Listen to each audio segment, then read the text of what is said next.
Spring. Spring 2026. It's nice outside. You wonder, man, when the fuck am I gonna play Grand Theft? Many developers are very nervous for releasing their game near GTA 6. And yet this is all happening while Nintendo releasing a fucking Galaxy 2 update that's lore. Like, what the fuck? I've always had a soft spot for Japanese developers, particularly of Nintendo and Sega. Sega had a very packed year and incredible lineup in 2024. And they also have all those legacy IPs coming as part of their revival initiative. Sega please fix Phantasy Star, New Genesis, and such stuff. This year, Sonic is celebrating its 35th birthday, reaching the, as the kids say, UNC status. They dropped a long celebratory video in January, a few months back, but there has been nothing since. As of May, when this video goes up, we could see a Sonic Central or some little Sega update, but for now, we are waiting with bated breath of what Sonic and Sega are gonna fucking do this year. But with the looming GTA 6, and some Sega games selling less due to timing, I don't see Sega releasing a big mainline Sonic game this year.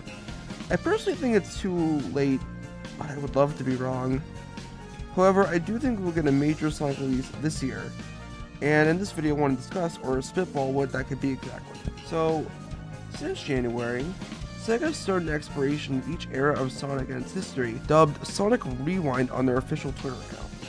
Right now they have a 90s style profile pic, which is really rare, I like it a lot. The very curious thing is that, at least to me, is how broad the amount of games shown in Sonic's social media is, particularly the banner. Ranging from Sonic CD to Boom, they have basically gone over a huge fast of Sonic games in history throughout this endeavor. It's a bit of a dead horse at this point, but most studios who are smart and have an actual brain, and are not brain dead, are very, very terrified of Grand Theft 6, and the dramatic effect it will have on the industry. Well, in 2026, there aren't many games dated beyond September or October. As of now, that could change during the summertime. GTA 6 will be the largest entertainment launch probably in history, so that makes sense that Sega would not want to release a very big game in the fall, or as big as something like, shall we say, a Frontier sequel. Because GTA 6 is the ultimate casual gun and ball simulation game, to some most publishers. But Sega in particular has gotten fucked over by timing multiple times, Shinobi released right next to fucking Silksong, and Sonic Superstars released next to Mario Wonder. I have to die for that game. If they are smart, Sonic will avoid the November slot completely. If a Frontier sequel is not on the cards for this year, I think personally speaking, a collection in the vein of Sonic Origins would be a good stopgap until the next mainline game is ready. The problem is, Sonic Origins was very, very mid. What Sega should aim for in the collection is something along the lines of the Kirby Dream Collection. That collection, fantastic. There were 6 Kirby games, there was museum art, it even had a Kirby anime episodes. For context, this came in 2012 when the anime was still relatively new. It also had a really great charm in its UI, which you don't really see too much in the game industry these days. A lot of the UIs become homogenized. I'm talking about a certain game there.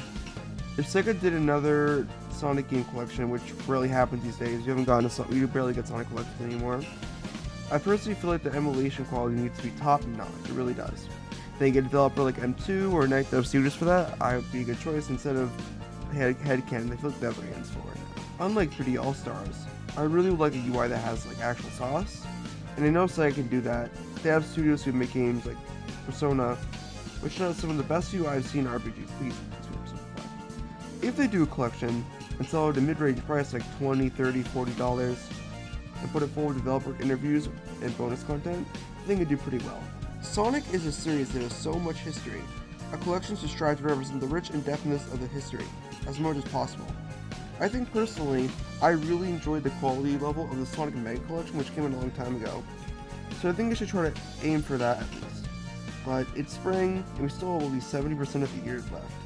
So I could be completely wrong with what's coming out this year, and it's just speculation.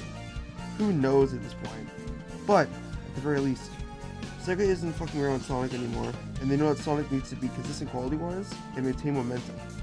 So I'm fine waiting for a game if it's really, really good. That's all I guess. See you in the next video. Bye.